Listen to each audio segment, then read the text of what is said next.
Hello my lovelies and welcome back to my channel.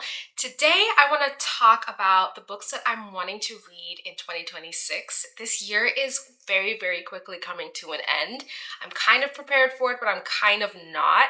And it's crazy because as I look at like my bookshelf and my book collection, it's getting out of hand for me. Like, I'm not a rereader unless it's something that like I absolutely love and I want to go through again and annotate, and it was like a 5-6 star read. So I'm realizing that I need to hunker down in 2026 and focus on the books that I already have and go on like a semi book buying ban, because I have Kindle Unlimited, I have Libby, and I have so many books that I need to get through that I already have. So it's like there's no point in continuing to pile on because I can buy so much faster than I can read. So a lot of these books that I'm gonna be going through are books that like, not like new releases, but they are, for me, things that I need to get to. It's been long overdue. And so I'm gonna go through these books in no particular order. So I said no particular order, but I have to start with this. So Throne of Glass, like I've obviously read all of the ACOTAR series, but everybody says Throne of Glass is even better than ACOTAR.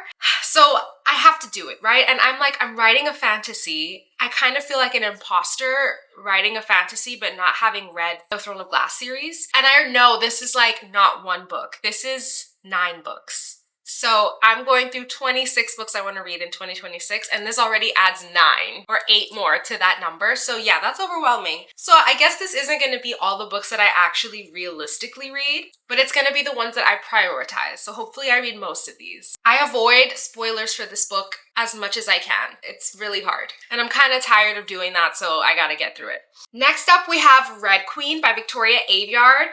I haven't read a single Victoria Aveyard book, but as an aspiring author, I love her. I love the woman. I love her social media presence. I love her opinions. I love how outspoken she is as an author.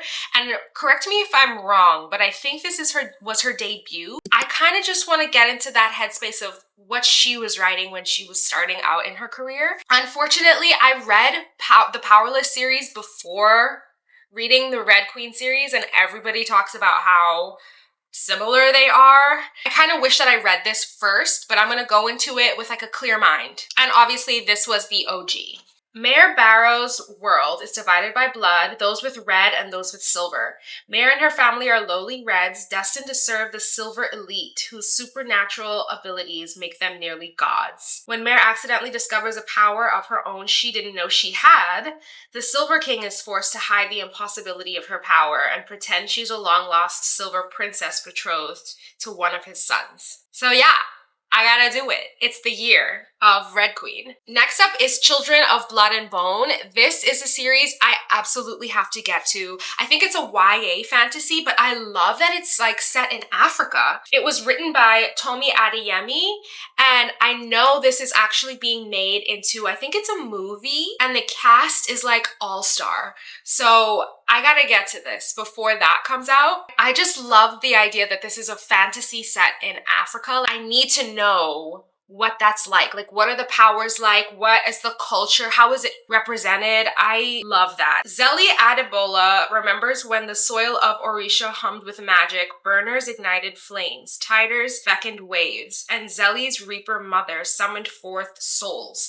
But everything changed once magic disappeared. Under the orders of a ruthless king, the Magi were targeted and killed, leaving Zeli without a mother and her people without hope. Now Zeli has one chance to bring back magic and strike against the monarchy. With the help of a rogue princess, Zeli must outrun the crown prince, who is hell-bent on eradicating magic for good. I love it. And like, I opened the book and there's just a huge map. Like, yeah. So I have to get to this. I already made my mom read this. My aunt got me this, and it's just been sitting on my shelf, and I feel like it's time. And I have both. I have both in the series. Next up is Kristin Hanna's The Nightingale. So I have just only heard incredible things about Kristin Hanna. And there's another book in her catalog that I want to read as well. But The Nightingale is one that sounds like it's gonna absolutely destroy me. Everyone says it's gonna leave me sobbing. Oh, and this is also about to be a movie? Oh my gosh. I didn't even know that. I just read it, and basically it's about two sisters in World War II who are in France as it's occupied by Germans. I want to get into more historical fiction because I actually love historical fiction. Like when I watch television that's historical fiction, when I think about the idea of historical fiction, I love it, but I don't read it a lot. So I feel like Kristin Hanna is like the elite of that, so I need to get into it. And I'm ready to be destroyed. On that same note, being destroyed.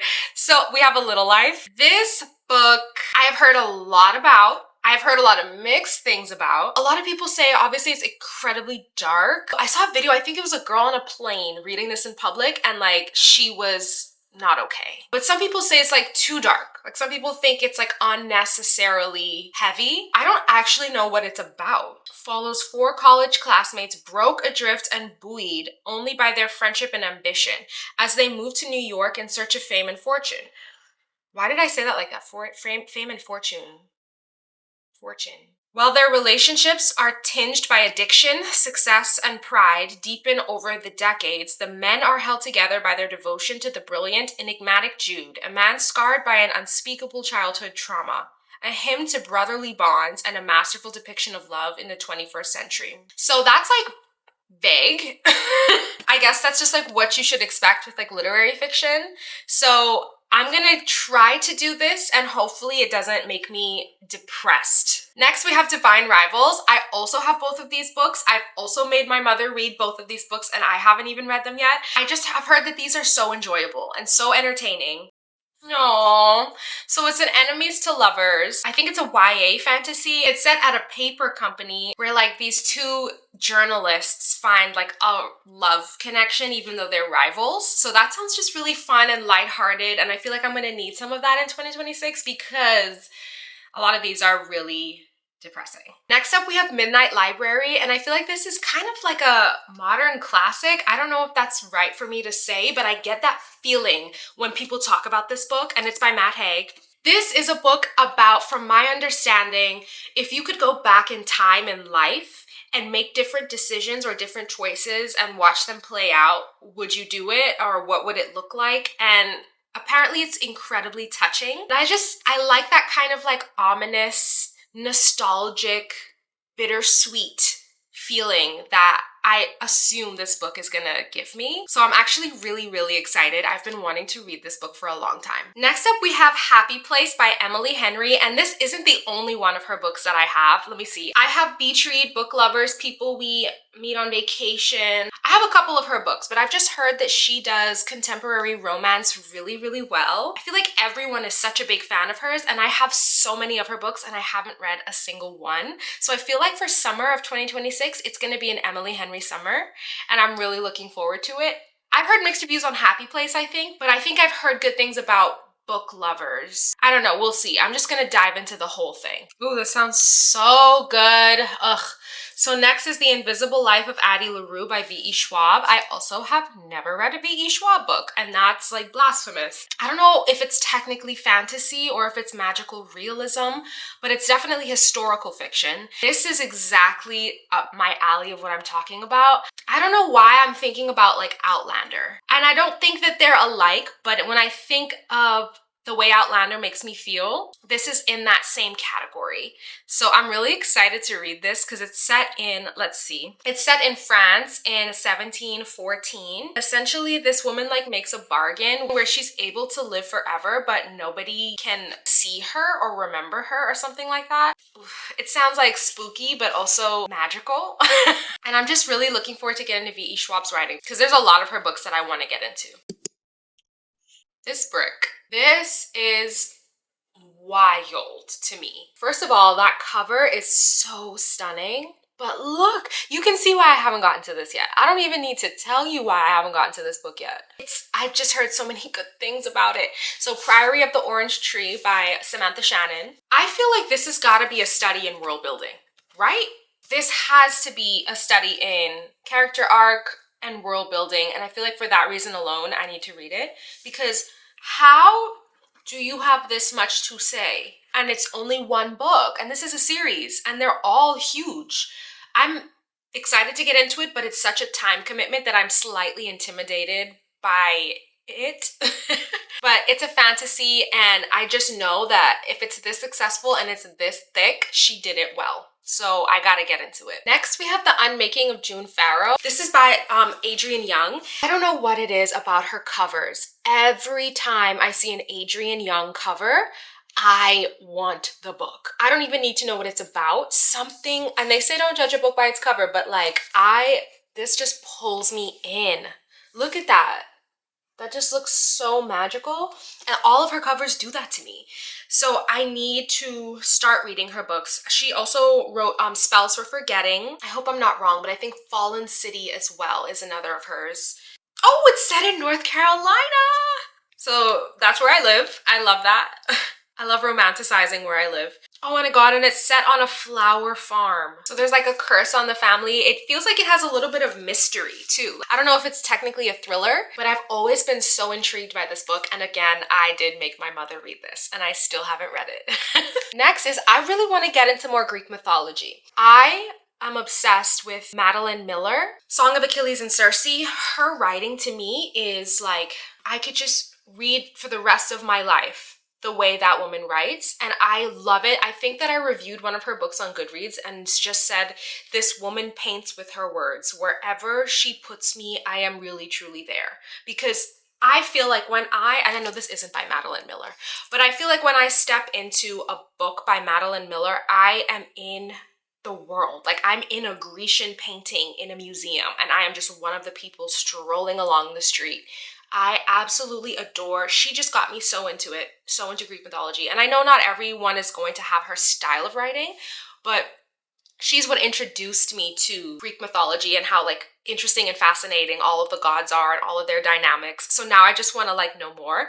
So I have a couple. This is a really like reasonable sized book that I could do that with. This book I am also incredibly excited to read. This is the Book of Longings by Sue Monk Kidd. I love the premise of this book. It is a historical fiction, and it is essentially following a woman who is Jesus's wife. So it's like, what would that have looked like if Jesus had a wife? I love people that push the envelope a little bit like that, and it seems like it tackles a lot of themes of feminism, which I'm really into, and I feel like reminds me a lot of the book that I'm writing and the themes that I'm trying to convey. So I feel like this will help me get in that mindset of what women historically and still do go through every day, but an eloquent, intelligent way to present that reality. This is so intriguing to me. I just want to see how things are painted, how things are challenged, and I love that that's done through the lens of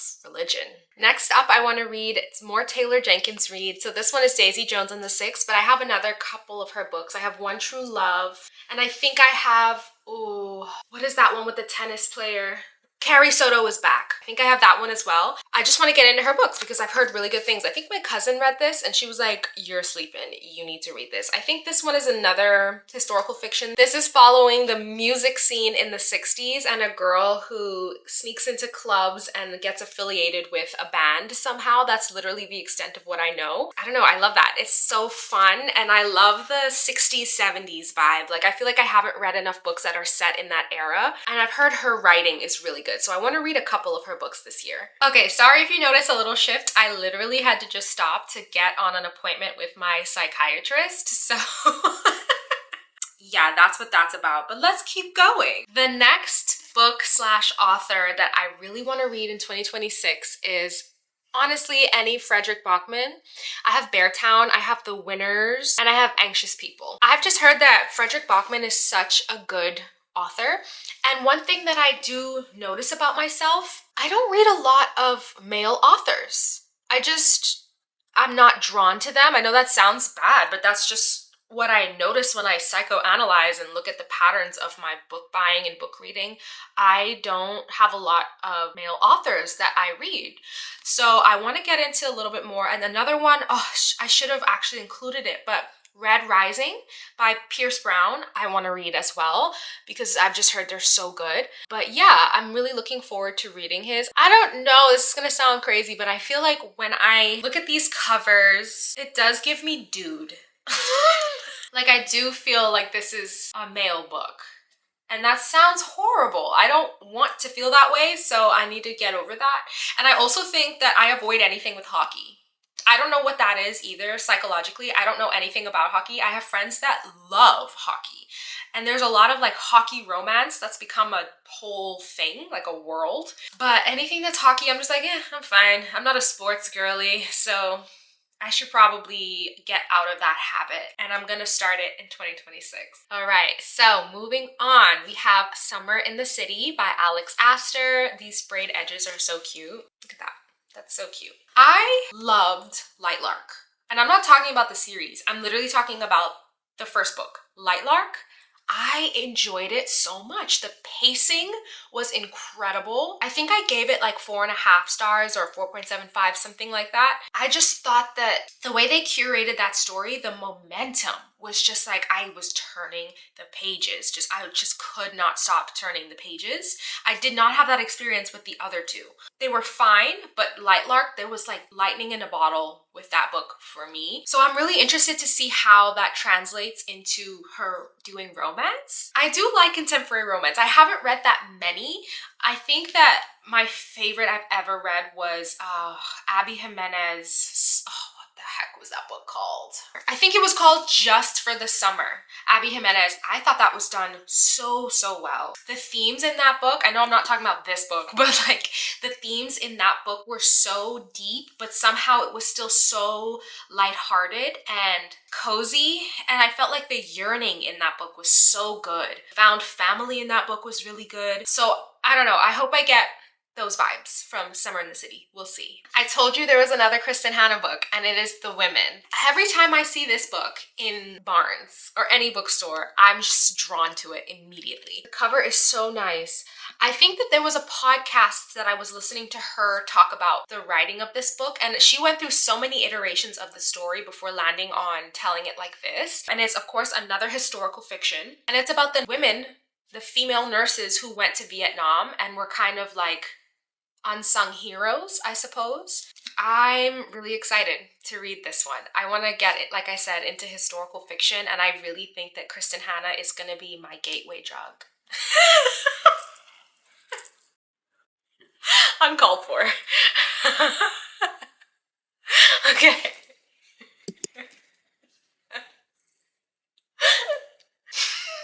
Oh no, I got the giggles. Okay.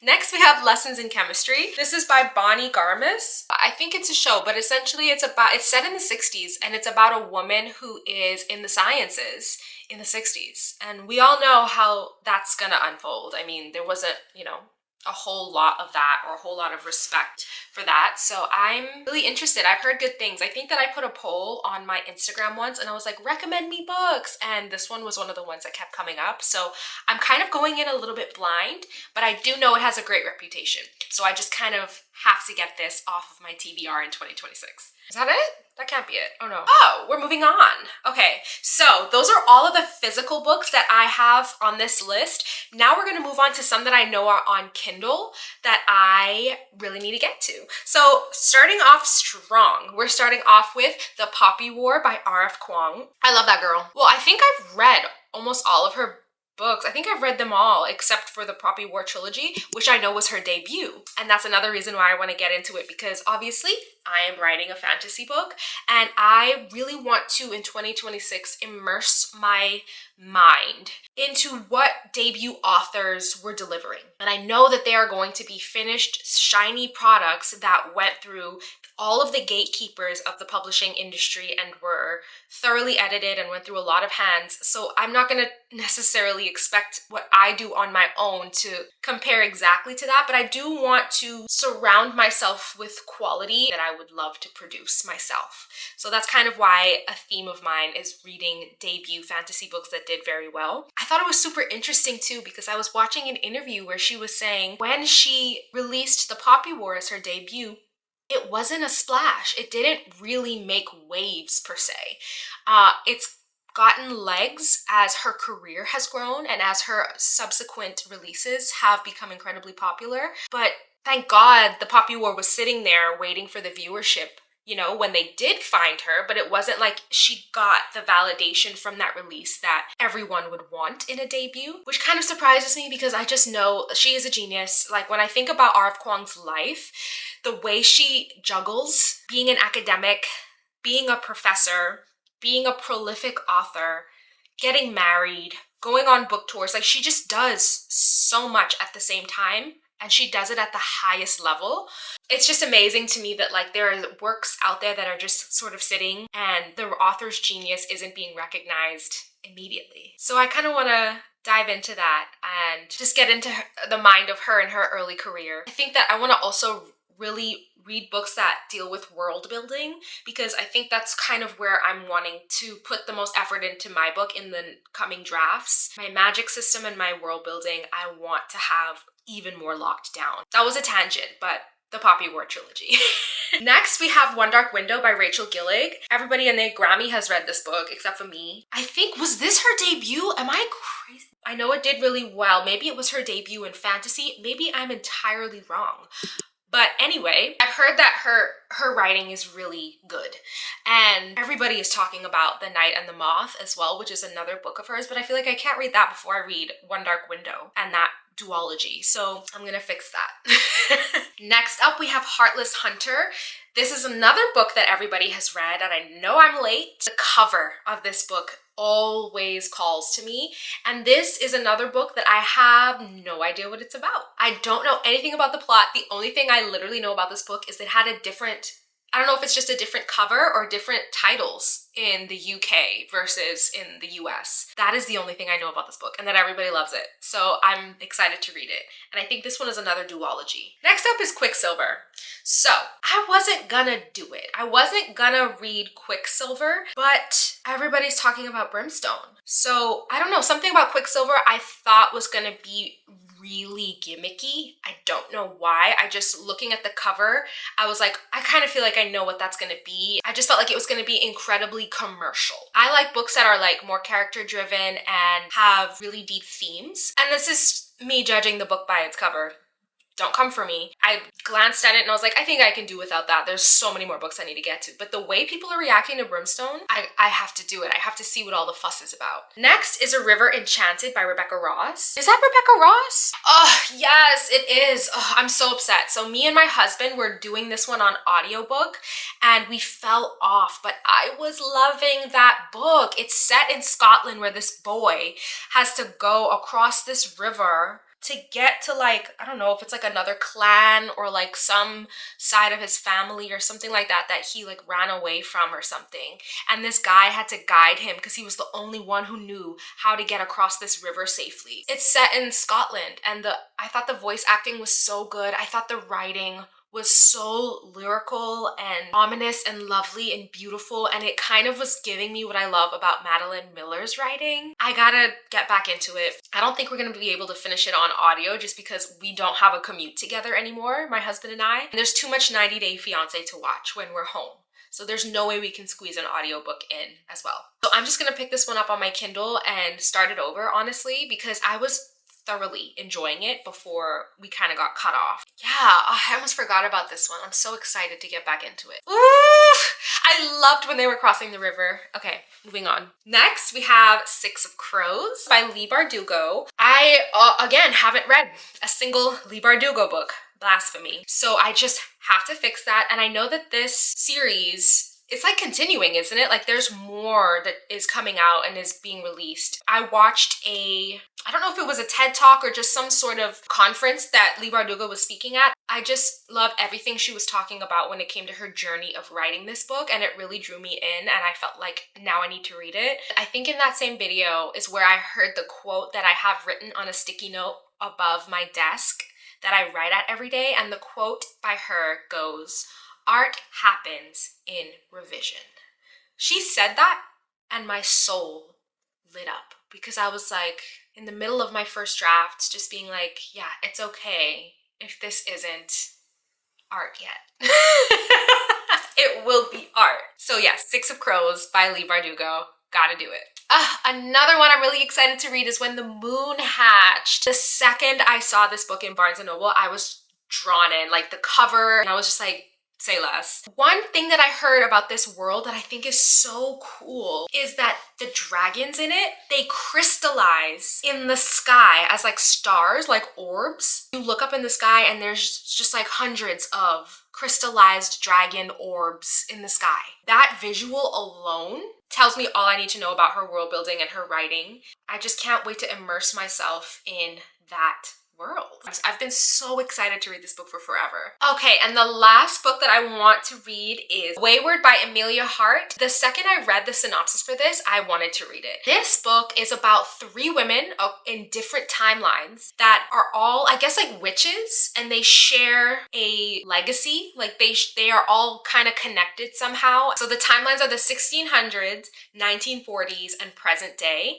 And I don't know why I feel like this book is gonna give me my cottagecore dreams. Like it's just gonna be a lot of like feminine witchy energy, and I imagine forests with moss and lineage, like witch lineage. So I had to include that on here, and I saw that I have it on my Kindle, so that's gonna happen. So those are all of the books that I want to prioritize in 2026. That's gonna be quite the feat, especially because most of these are series, and I'm the kind of person that doesn't like to read one book in a series and then wait a really long time to read the other book. So I don't know how realistic it is, but I hope at least half of this happens. So yes, thank you so much for watching. Comment what you think I should prioritize the most out of this list, because I'm sure most of you have read these books, but I am super excited for what's to come in 2026. I'm super excited to dive back into editing the second draft of my own book as I'm reading a lot of these books that inspire me so much. So if you haven't yet, consider subscribing. I would love to have you with me and take you on this journey from writing to querying to hopefully publishing. Thank you so much for all of your support. I will see you in the next video.